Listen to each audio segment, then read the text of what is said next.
up in the South in the late 70s, early 80s, there was nothing worse for a young man to be called than a mama's boy. It made you sound frail, weak, not at all a man. Okay? Now, don't get me wrong. I had a fantastic mom. I mean, she was fantastic. She made me chocolate chip cookies. She did my laundry. She cleaned my room. Do not judge me. This is the 70s. And she volunteered at every organization in my school. She was the queen of the volunteers. Do you guys remember Pet Rocks? Yes. Right?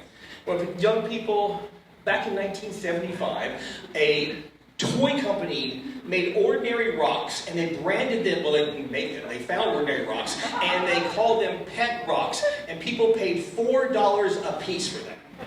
And they sold millions of them. I looked it up. With inflation, that $4 rock today would be $24. People paid $24 for a rock. My brilliant mom borrowed a pickup truck, went to the creek, loaded it with 1,000 rocks, painted faces on them, and sold them at the school carnival. Every kid in the county bought one. They made more money in that event than in the history of any event in school. That was my mom. This next part's a little personal, but I've always grown up wearing tidy whiteies as a kid. White briefs. And when I got to college, I found out that girls liked boxer shorts. This is the 80s, after all. And so I casually mentioned that to my mom, and a week later, a big box arrived at my door with 50 pairs of boxer shorts. All different colors, all homemade. Are you starting to understand the kind of creative, wonderful woman my mom was? We were very close. We were closer than most teenage boys are with their mom. But it's because, well, she wasn't only my mom. She was also my,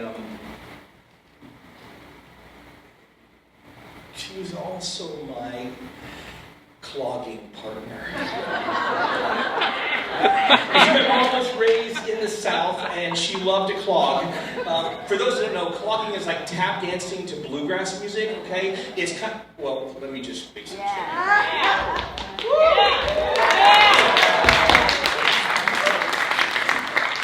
Growing up, she tried me many times to teach me how to do that, but it's notoriously hard to break down. And then one time she saw in the paper that these world championship cloggers were coming to Nashville to start teaching lessons, so she signed us up.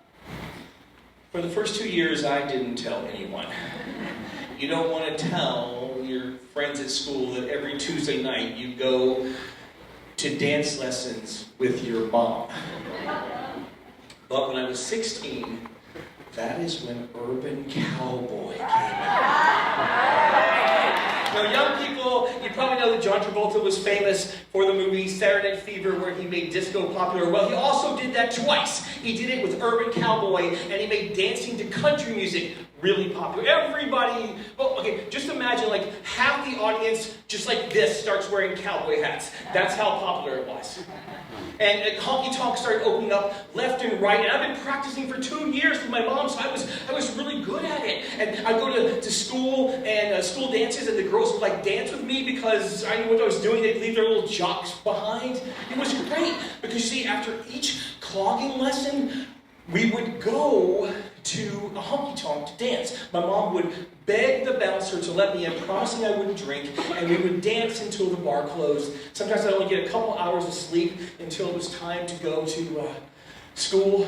One time the English teacher asked me why I was so tired, and I said, because I was dancing in a honky tonk all night. And she sent me to the principal's office for lying, okay? And then I called my mom for her to vouch for me, and my mom said, honey, I can't have people thinking I'm a bad mom. You're just going to have to get detention this time. Are you starting to understand how complex and wonderful and how much fun she was? But the word started to get out that we were good dancers, and civic organizations started asking us to dance, at their fundraisers, and we did. It was always nerve-wracking because I was afraid some guys at school would see me. And then sometimes a local paper would take a a picture of us and it'd be in the paper, and the teacher at school would say, "Hey, Chambers, I saw you dancing in the newspaper." And the kids at school would look at me, and I'd say, "I think our teacher is drinking again."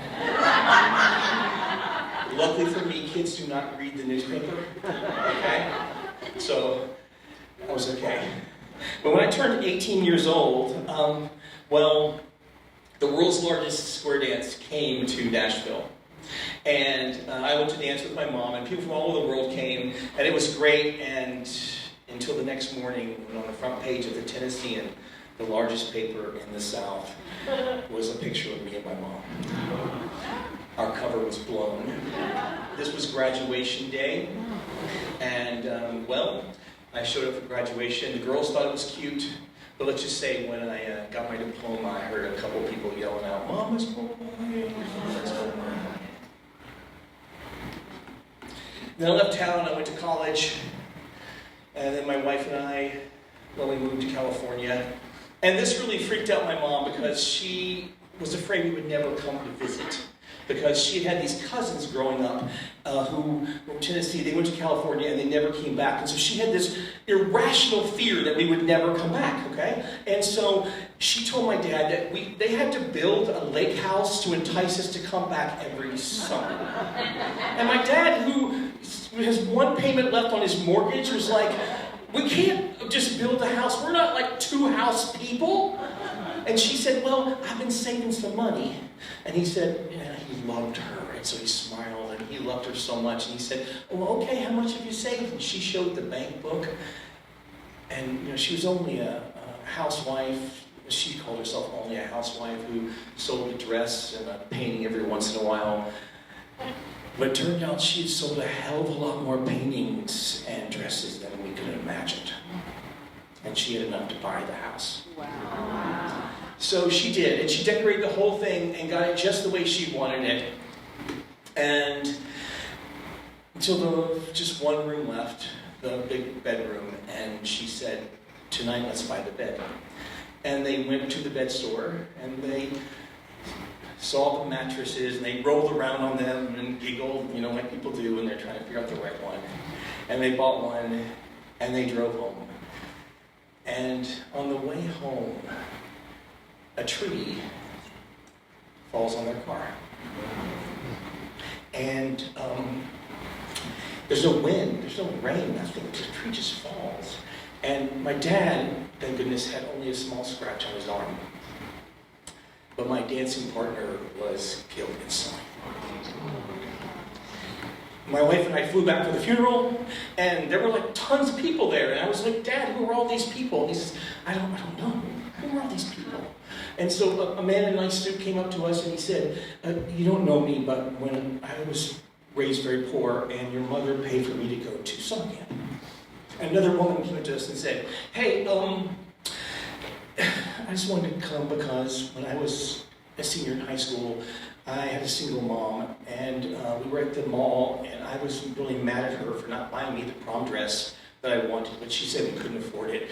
And your mother stormed over, and she said, 'Apologize to your mom right now.'" And so I did, and then she took my hand and went to the fabric store, and she bought fabric, and she made me a dress prettier than any dress in the store. And there were dozens of people like that, all at the funeral.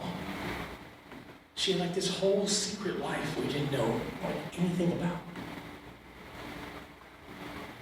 I still love to clog. I sometimes embarrass my son, and we go to the Hollywood Farmers Market, and I throw a couple dollars in the guitar case of the bluegrass band that's there. And then when they play Rocky Top, I then dance.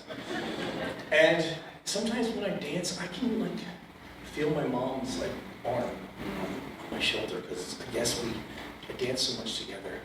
And when they finish, people always clap because it's California and you never get to see anybody clog. And then I always turn to the band and then I take a bow.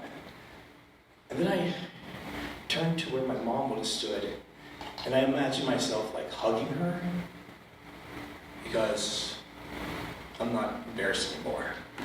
I'm now grateful for the experience. And after all, I am a mama's boy.